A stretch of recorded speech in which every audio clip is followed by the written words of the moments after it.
que vous allez bien. Aujourd'hui, on se retrouve pour une nouvelle vidéo. Donc ça y est, nouvelle voiture, Bentley Bentayga. Magnifique, on est toujours à Monaco. Et voilà, et on retrouve notre Fulvio. Bonjour. Voilà, bonjour. Donc c'est toi le propriétaire, enfin pas le propriétaire. C'est mais... mon meilleur ami le propriétaire, mais c'est moi qui utilise le plus fréquemment cette voiture Voilà. ici à Monaco.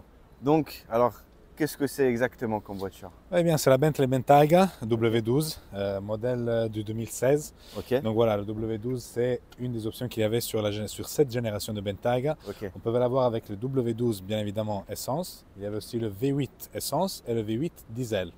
Après, avec la nouvelle génération, ces moteurs ont changé. Il y a aussi le V6 hybride, etc. Voilà. Et à mon avis, ça, c'est le meilleur moteur qu'on peut avoir sur cette voiture. Donc W12 Oui. essence du coup. Essence, 6600 chevaux, 900 Nm de couple. Donc un moteur très très fort. Magnifique. Donc c'est avec un beau gris du coup.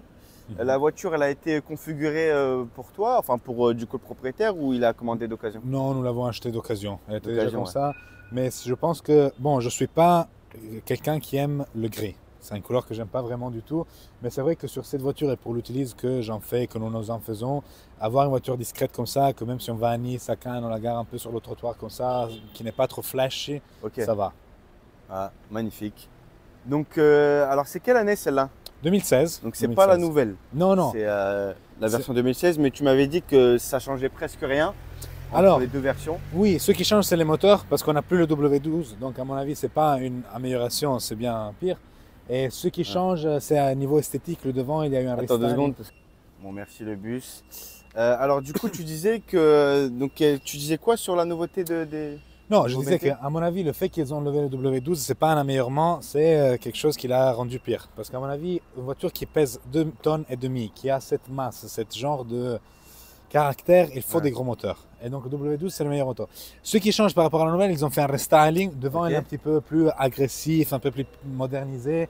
On n'a plus le deuxième. Ici, on a le lave-phare qui sort. Si on appuie pour laver le pare-brise, il y a aussi le lave-phare qui sort de là et qui fait le spray sur le phare central ici.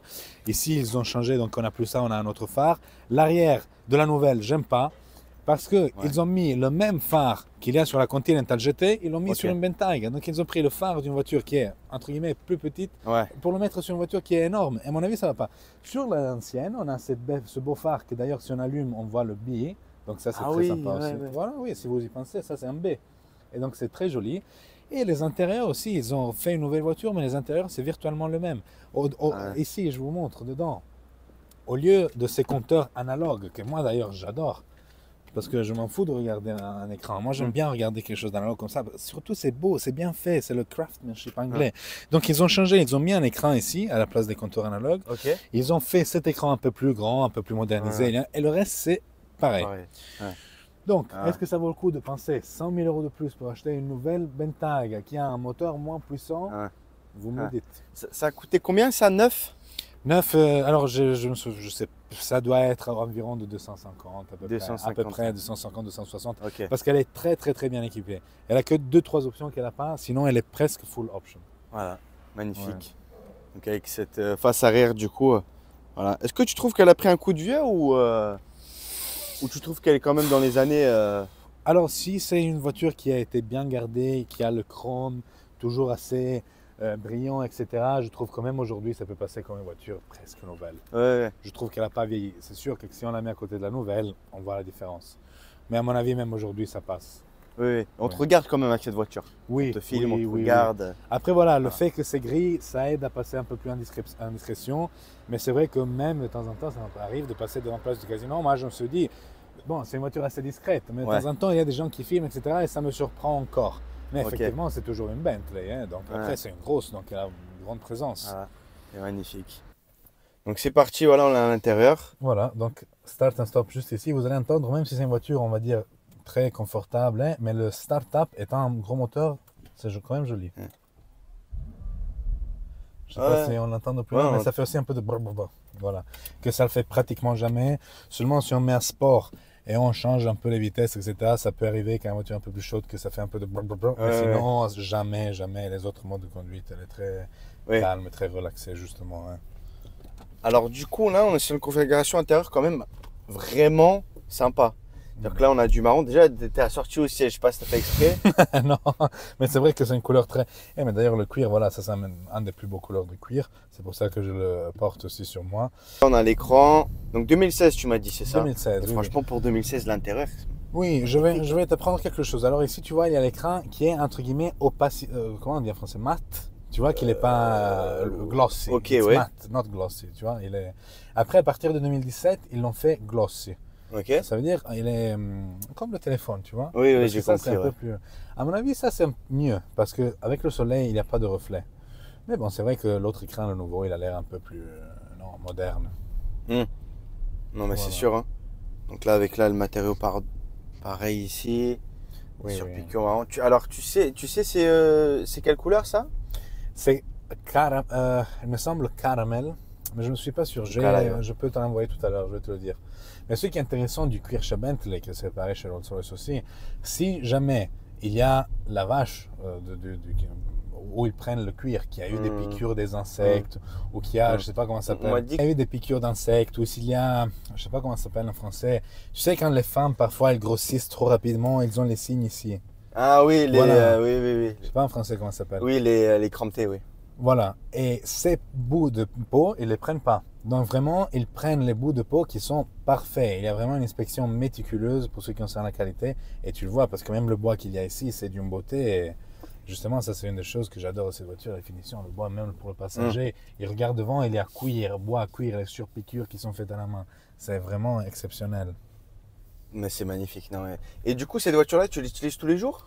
Pratiquement, oui. Après, à Monaco, je roule beaucoup en moto, en scooter, parce que c'est Oui, beaucoup plus rapide. Mais oui, ça, pratique. c'est la voiture de tous les jours. Si j'ai des choses à faire à Nice, en Italie, comme vous savez, en Italie, c'est à 20 minutes d'ici. Je la prends. Si je dois aller à Milan, pour voyager, c'est top. Siège maçon, chauffant, refroidi. T'as tout. T'as un stéréo top. Qu'est-ce qu'il te manque? Vraiment rien. C'est ça, hein. C'est ça, c'est une voiture de 2016, mais franchement, quand je disais par rapport à aujourd'hui où on en est, il n'y a pas une grosse différence. Alors, ma question, c'est du coup, vu que c'est W12, ça consomme combien? Oh, alors là, ça c'est la pire des questions. Ça c'est le seul point faible de cette voiture, la consommation. C'est un réservoir très grand, 80 litres, mais tu peux voir avec tes yeux les guilles qui tombent. D'ailleurs là, il y en a une autre, une noire, un peu magnifique. plus agressive celle-là. Ça c'est vraiment le point faible de cette voiture. Après bon, la majorité des gens qui achètent cette voiture, ils s'en foutent de l'essence. Mais c'est vrai que quand même, quand tu vas à la pompe d'essence chaque, je sais pas combien de jours, ça fait un peu mal. Ah bah. Bah, c'est sûr, hein. Oui, après bon, ne me demande pas les numéros, je les ai ici si tu veux, mais moi je m'en fous, je regarde pas. Ouais. Mais je peux te dire que c'est embêtant, c'est parce que ça consomme vraiment trop. La moyenne, 4,8 km au litre. Ah non, c'est pas ça. C'est bien, c'est pas bon, je sais pas du tout. Non, c'est pas ça. Normalement. Il faut convertir. Oui, parce qu'il y a les litres pour 100 km ou kilomètres pour litre. Ça, c'est une des façons de le voir. Moi, je regarde jamais parce que je m'en fous. Mais c'est vrai que ça consomme trop. Ouais. Mais bon, 6 litres W12, hein, une voiture de 2 tonnes et demi, ça fait quand même de l'effort. Ça va. Il y a de la puissance du coup quand même. Oui, on va sortir de regardant un Monaco parce que Monaco, on conduit toujours respectablement. peu. Et on va essayer un petit peu de la pousser pour vous montrer un petit peu comment ça peut. Ouais, c'est magnifique, hein. Oui. Et du coup, vraiment, on est confort hein, dans ces sièges. Hein. C'est, Oui. Mais en plus, tu as vu qu'est-ce qu'ils sont beaux? Avec ces surpiqûres comme ça, Diamond Quilted Stitcher, leather, quilted leather, tu vois, comme ça. Ils sont là aussi, ouais. Et avec, bon, ça c'est une option aussi, le Bentley Embroidered, comme ça. Ouais, je vois. Et oui, non, c'est des sièges qui sont beaux et confortables. Tu as une myriade d'options pour les régler, qui est top. Et donc voilà, une fois que tu as trouvé le tien, tu le mets. Tu es vraiment... Ça, c'est comme les avions, regarde. Tu peux faire comme les avions. Ah ouais, ok. Ouais. Pour avoir le confort, si tu fais un long voyage, tu mets comme ça. Ah ouais. Voilà. Après, il y a le pilote automatique, donc tu détends comme ça. Ok. Oui. Non. Magnifique. Non, rien à dire. Donc derrière aussi, c'est plus confort. Derrière, tu as les rideaux. Oui, tu as les rideaux qui sont électriques, je vais te montrer si tu veux. J'appuie le bouton ici et ça descend. Voilà. Magnifique. Des deux côtés. Ce qui est très bien des sièges arrière, je trouve, c'est que, alors moi, bon, tu l'as vu, je suis quelqu'un d'assez haut. Même avec la position conducteur à ma hauteur, donc il est assez arrière, moi je peux m'asseoir derrière moi-même et j'ai beaucoup de place pour les jambes. Ce qui m'a étonné parce que dans la plupart des SUV, bon, si tu te mets beaucoup à l'arrière, Après, tu sacrifies. Mais ça, c'est vraiment, tu as beaucoup de place à l'arrière. En plus, une chose que j'adore de cette voiture, c'est ça. Comme tu peux voir, tu peux le prendre. Non. Oui. Alors ça, tu l'as dans le tunnel central ici au milieu des sièges. Oui. Mais ce qui est bien, tu appuies sur ce bouton et tu l'extrais. Et donc là, tu as Climate Control pour les sièges arrière. Parce que là, il est éteint, le siège allume. Voilà, Climate. Avec aussi les sièges chauffants. Tu peux gérer le climat de chaque, tu vois. Là, c'est le siège chauffant. Non, il est où? Ah, c'est on a compris, ouais, en tout cas. Mais voilà. Ouais. Entertainment pour la radio. Et ça, c'est ce que j'adore le plus. Vehicle Data. Ça, c'est pour montrer la vitesse. Comme dans les anciennes Maybach que tu avais ici arrière. Ouais. Les trois, non? C'est la vitesse réelle. Ça, c'est la vitesse réelle. Si j'accélère, tu vois que ça monte. Ah oui. Et après, tu as la température, tu peux voir des autres choses, l'heure. Et ce qui est bien, voilà, tu peux le prendre et te le passer dans la voiture. Ouais. C'est sympa. Oui. Ouais, c'est après, magnifique. Ça se met dedans. Non, voiture, toi, ouvrant aussi, bien sûr. Ouais. Il y a le petit rideau aussi pour fermer si tu veux pas la lumière. Donc pour toi, dans les 4x4 de gamme de luxe, dans les SUV de luxe, donc Bentley, Cullinan, GLS, pour toi, c'est le meilleur, ça? Alors, la raison pour laquelle j'aime vraiment le Bentayga, et à mon avis, si on veut parler de SUV en général, il y a deux options pour ceux que je fais avec la voiture, qu'on fait avec mon meilleur ami, parce qu'on voyage parfois en Milan, etc. Une des raisons pour lesquelles on a acheté cette voiture, c'est parce qu'on aime bien des voitures qui peuvent aller jusqu'à 300 km/h. Aujourd'hui, tu prends n'importe quel SUV, il y en a quoi? Il y a le Urus, il y a ça. Je ne sais pas quel autre peut aller à 300 km/h. Dans un confort top, avec de l'espace top, parce que là, on rentre 5 sans souci. Tu mets le bagage à l'arrière, il est très très grand. Hein. On verra après. Hein. Le coffre. Ouais. Le coffre. Donc voilà. Et le Cullinan, oui, c'est une excellente voiture, mais tu n'as pas ce côté, entre guillemets, sportif que tu as avec le Bentley. Tu prends des virages, je ne sais pas à quelle vitesse, elle garde la route. Ouais. Donc le Cullinan, ça ne le fait pas. GLS, bon, esthétiquement, déjà, Mercedes, c'est pas un niveau luxury. Mercedes, c'est premium. Ouais, donc c'est un niveau un peu moins. GLS Maybach, alors. Oui, Maybach, oui, mais encore, Maybach, tu perds ce côté un peu plus sport. Parce que là, ici, on a le mode sport, hein, et ça change la voiture. Tu vas le voir. Même, ça s'ouvre les valves un peu, il y a un peu plus le mode sport? Ici. Ah oui, ouais. Là tu l'as mis. À côté, oui, à côté du engine start and stop, on a les modes. Tu vois? Bentley. Bentley Sport. Après, il y a tout le tout-terrain, etc. Ok, ouais. Donc là, on est en mode sport. Donc là, quand tu conduis un peu plus dynamiquement, la consommation, c'est sûr que là...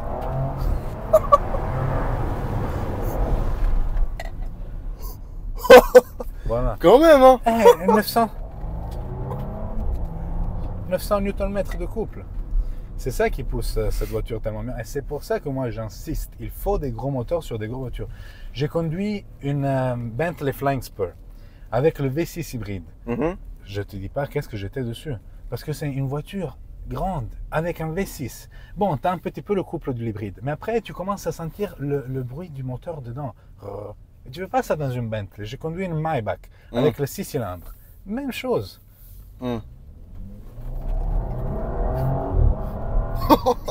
Tu vois, ça pousse quand même. Hein. Bah quand même, hein. Voilà, donc moi je suis de cette opinion. On ne peut pas remplacer par des petits moteurs hybrides, 6 cylindres, etc. Non, il faut mettre un gros moteur sur les grosses voitures. Ouais. Non, mais c'est quoi ça? C'est pollution à Citroën. Ça, c'est voiture française. Avec ce genre de voiture, tu peux très facilement aller à 300 km/h. Si, avec celle-là, oui. Je ne pense pas que le V8 y arrive. Parce que quand même, c'est une grosse voiture. Mais avec le W12, tu vas à 300, oui. Ok. Le Urus avec le V8, on a fait plus de 300. Celle-là, 300, c'était déjà limite. Voilà, mais oui. Et du coup, pour toi, vraiment, ce genre de voiture, c'est, comme je t'ai dit tout à l'heure, c'est vraiment un profil différent que quelqu'un qui a une RS3. C'est une autre type de personne qui a ce genre de voiture. Je pense que tu le sais déjà, il n'y a pas besoin que je te le dise. Voilà. Tu vois, les gens qui sortent de la RS3, c'est souvent des jeunes. Parce que je comprends que les jeunes... Alors, les jeunes, ils ne vont jamais aimer la Bentley. Parce que la Bentley, c'est une voiture relaxée, c'est une voiture calme. Donc, c'est normal que les jeunes, ils aiment la RS3 parce qu'avec peu d'argent, combien coûte une RS3 aujourd'hui? D'occasion. Ah, elle est 70 000. C'est déjà trop cher. Moi, si j'ai 70 000, je ne vais jamais acheter une RS3, j'achète une Aston Martin DB9. Et tu amènes à la maison un V12 Aston Martin top. Qui achète une RS3 pour 70 000 euros? C'est vraiment, faut pas connaître le marché, à mon avis. Parce que si tu dépenses ce genre d'argent pour une RS3, oui, alors tu as la technologie, Mais qu'est-ce qu'on s'en fout de la technologie? Il faut la voiture, que tu te mets dedans, tu te sens bien. Bon, je comprends, tu veux. Ce qui est bien à la RS3, c'est que finalement, c'est une A3. C'est une citadine, tu la gares où tu veux, etc. C'est plus discret d'une DB9 Aston Martin. Mais bon, à chacun son truc. Après, hein, chacun a ses préférences. Mais à mon avis, il faut dépenser l'argent de façon intelligente. Ouais. Tu vois? Non, c'est sûr. Hein. Et Surtout maintenant en France. Là, à Monaco, heureusement, on n'en a pas. Mais les gens qui habitent en France, ils ont le malus. Je pense qu'une nouvelle classe A leur coûte 150 000 euros. Avec oui, ça, c'est c'est fou, hein. fou, mais c'est complètement fou. Le marché des voitures neuves va mourir, à mon avis, de cette façon. en Je sais pas France, comment ouais. ils font. Mais bon. Ouais. Non, mais c'est sûr. Ça fait combien de temps du coup que tu la roules la voiture? Depuis, il me semble, février. Presque un an. Ok. 9 mois à peu Et près. t'as jamais eu de problème avec? Alors, quelque chose qu'il faut savoir quand on achète cette voiture, surtout le W12, parce que le bloc moteur étant très grand et aussi très lourd. Après les à peu près 35 000 km, il faut faire attention aux supports moteurs. Les supports moteurs, ils sont électroactués. Je ne sais pas si en français c'est correct ce mot. Mais en fait, voilà, il y a un système qui, par rapport au mouvement de la voiture, balance le moteur. Et donc, il y a ces joints en caoutchouc qui, après, avec le temps, se dégradent. Ça, ce travail pour les remplacer, c'est entre 9 et 10 000 euros. Donc, Ah oui. c'est quand même une grosse somme. Donc, si vous achetez cette voiture, il faut voir qu'il y a un service book complet. Ouais, très jolie la voiture là. Un service book complet où vous voyez tous les travaux qui ont été faits. Si la voiture régulièrement, chaque an et demi, chaque 2 ans, elle a été amenée à l'entretien, etc. Et surtout, quand ça arrive à certains kilométrages, de contrôler cette question des bras. Non, on a changé aussi les bras de suspension d'ailleurs. Ok. Mais des supports moteurs, parce que ça seulement, ça vous enlève à peu près 8 10 000 euros. Donc ça, c'est quelque chose d'important à savoir. Pour le reste, Dieu merci, elle se comporte parfaitement bien, pas de soucis, pas de problème. Ouais. De temps en temps, elle vous demande 1 litre d'huile. Mais je parlais avec Bentley, il m'a dit qu'il y a une tolérance, je ne me souviens pas de combien de litres chaque année, etc. Ouais. Mais si on voit le message ici, chaque 6 mois, chaque année, de remplir avec 1 litre d'huile, c'est normal. Voilà. Donc ça, c'est des choses à savoir à peu près. C'est sympa. Et du coup, alors toi, un peu, pour voir un peu, qu'est-ce que tu fais dans la vie du coup? Moi, j'ai un background dans le pétrole. Ok. Après, voilà, récemment, je suis parti sur autre chose. Ok. Voilà. Ça peut Ouais. Tu m'avais dit que tu étais stripteaseur? dans une autre vie, peut-être. Non, mais c'est super. Hein. Oui. Et du coup, si tu avais un peu des conseils à donner à des jeunes qui aimeraient un jour avoir ce genre de voiture, débloquer ce genre de voiture, ce serait quoi un peu tes conseils? Ben alors, mon conseil, déjà, c'est à peu près, on se rejoint à ce qu'on disait tout à l'heure. Et soyez intelligent avec la façon dont vous dépensez l'argent. Parce que là, si on parle des voitures, d'avoir accès à des voitures comme ça, si vous pensez qu'on peut acheter une voiture comme ça avec un peu plus de kilomètres, on l'achète environ 100-110 000 kilomètres. Avec ces voitures, qu'est-ce que vous achetez de nouveau? Vous achetez par exemple une RS3 neuve, coûte 100 000 euros, on me disait, non? À peu près. Hein. Ah, même plus. Soyez intelligent. Après, bon, si vous aimez vraiment la RS3, etc., achetez ça. Ouais. Donc, ça, c'est pour avoir accès. Parce que, comme je vous disais, avec 60 000 euros, on a accès à une Aston Martin. Les gars, regardez le marché de l'occasion. On a acheté avec 30 000 euros une Maserati. Avec moteur Ferrari, la quattroporte et la moteur Ferrari, la quattroporte 5. Ouais. Donc, si vraiment vous aimez les voitures pour les sensations qu'elles vous donnent, regardez le marché de l'occasion. Parce que s'il y a des bonnes voitures, des bonnes occasions avec des service books complets, etc. Ça, c'est une chose. Après, bon, des conseils plus en général, comme on voit sur TikTok, qu'est-ce que vous suggérez à faire? Ben, écoutez, à mon avis, il faut être soi-même. Soyez honnête. Les gens, ils vont vous aimer pour ce qui vous êtes. Il n'y a pas besoin de faire semblant d'être quelqu'un qui vous n'êtes pas, etc. À mon avis, tout simplement, faites votre vie, faites votre parcours, soyez intelligent dans la vie, et voilà. Et soyez pas, comment on dit en français, lazy. Soyez pas con? Non, lazy, quand on n'a pas envie de faire les choses. Ah, soyez pas flemmard? Oui, il faut essayer aussi de sortir, parce que si on reste à la maison, on ne rencontre pas du monde. Rencontrer du monde, c'est important. Sortez, voilà, etc. Avec la politesse. La politesse toujours. S'il vous plaît, merci. C'est des conneries, je le dis, mais parce que c'est incroyable la quantité de gens qui ne disent même pas bonjour. Ils ne disent même pas bonjour, ils arrivent, ils parlent. Mais doucement, non? Donc, à mon avis, il y a beaucoup de valeurs qui aujourd'hui se perdent un petit peu. Mais voilà, j'en profite, vu que tu me demandes. Mais ça, c'est des choses que je ressens dans la quotidienneté. Ça, c'est un peu une plateforme pour le dire. Voilà, des petits trucs comme ça. Et bon, toi, tu m'avais dit que tu avais une copine. Mais est-ce que du coup, ce genre de voiture, ça attire les filles? Bentley, pas trop. Pas trop. Ah ouais. Bentley, pas trop. Quand on avait le Urus, oui. La STO, ouf. La STO, oui. SF90, déjà un peu moins. Peut-être parce qu'il y en a trop à Monaco, je sais pas. Mais bon, Bentley, tout honnêtement, bon, comme tu dis, depuis qu'il y a cette voiture, j'ai aussi une copine, donc j'ai pas trop. Mais c'est vrai que bon, il n'y a pas aussi de requêtes que quand la Rolls, oui, la Rolls plutôt, oui.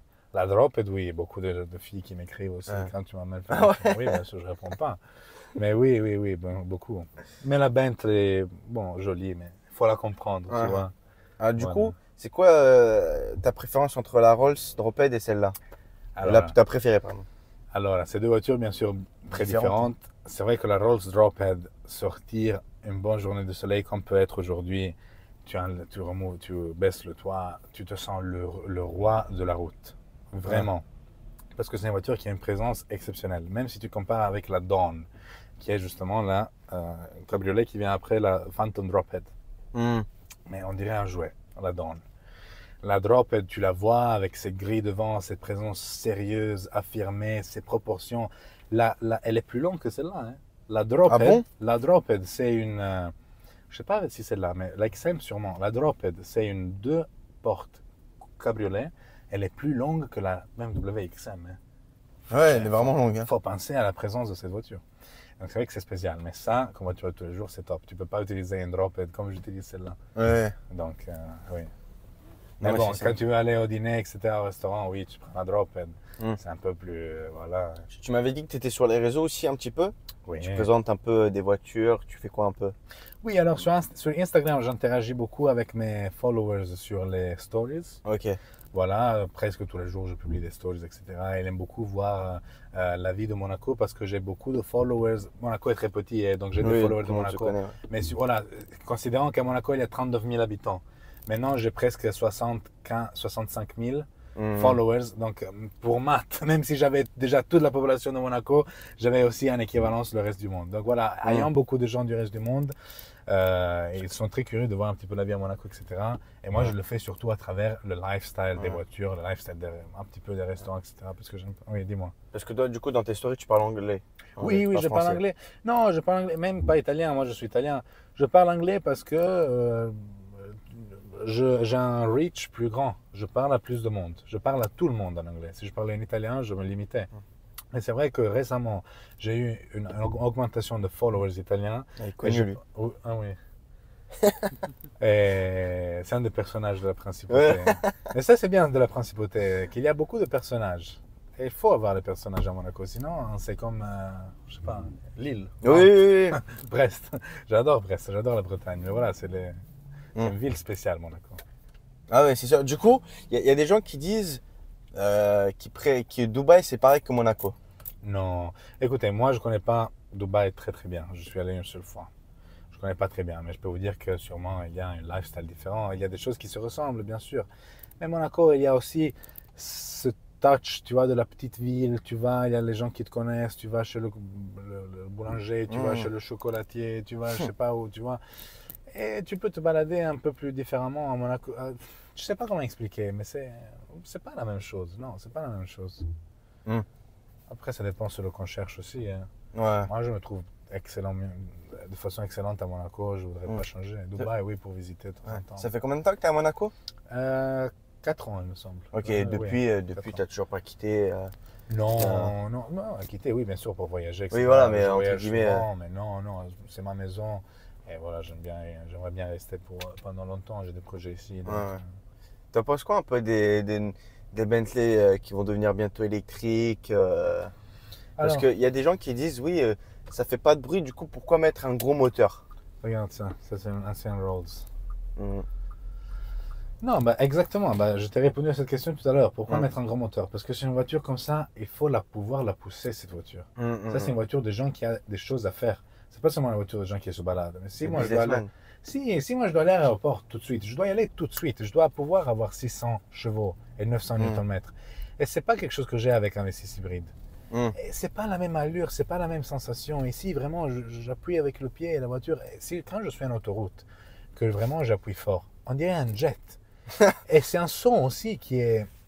C'est pas un son de V8, brrr, tu vois, qui t'excite. Ouais. Mais c'est un son agréable. Comme je te disais, je conduis la V6, la Flying Spur V6 Hybrid. Mais c'est un son vraiment pas beau du tout. Pas beau du tout. Alors, Bentley, apparemment, ils vont faire ce qu'ils appellent un Urban SUV. Ils vont dire qu'ils vont faire un SUV de la ville électrique. On va voir qu'est-ce que ça va donner.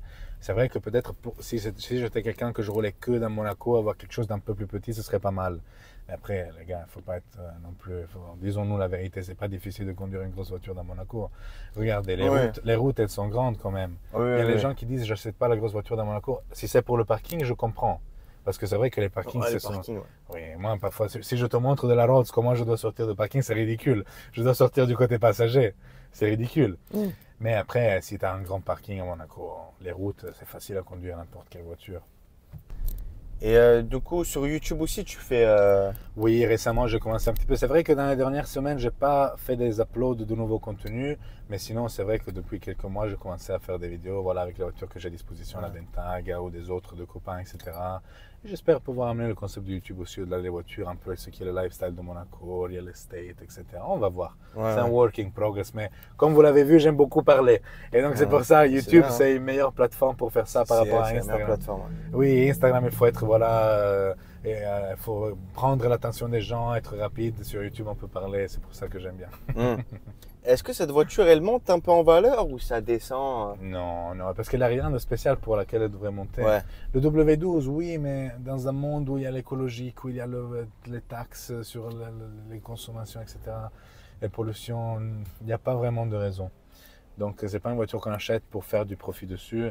C'est une voiture qu'on achète vraiment pour l'utiliser et pour profiter. Bien sûr. Ce qui fait monter le prix, c'est juste les options, quoi. Oui, par rapport à des autres, oui. Parce que panomarique. Oui, voilà, ça c'est une option. Tout ce qui est les intérieurs, les surpiqûres, le truc Bentley que je vous ai montré. Enfin, c'est toutes des petites options. Qu'est-ce qu'il y a aussi? J'ai la liste. Maintenant, je me souviens, j'ai tellement l'habitude avec la voiture, je ne me souviens même pas des options. Parce que pour moi, c'est normal, mais il y a beaucoup... Ah, même ça, c'est une option. Parce qu'on peut avoir cette voiture sans les modes off-road. Sans ça. Et donc, c'est que ces quatre. C'est un mode cactus.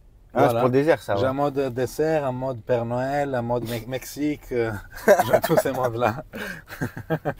Et du coup, dans toutes les voitures que tu as conduites, un peu, c'est laquelle qui t'a le plus marqué dans les émotions, les sensations?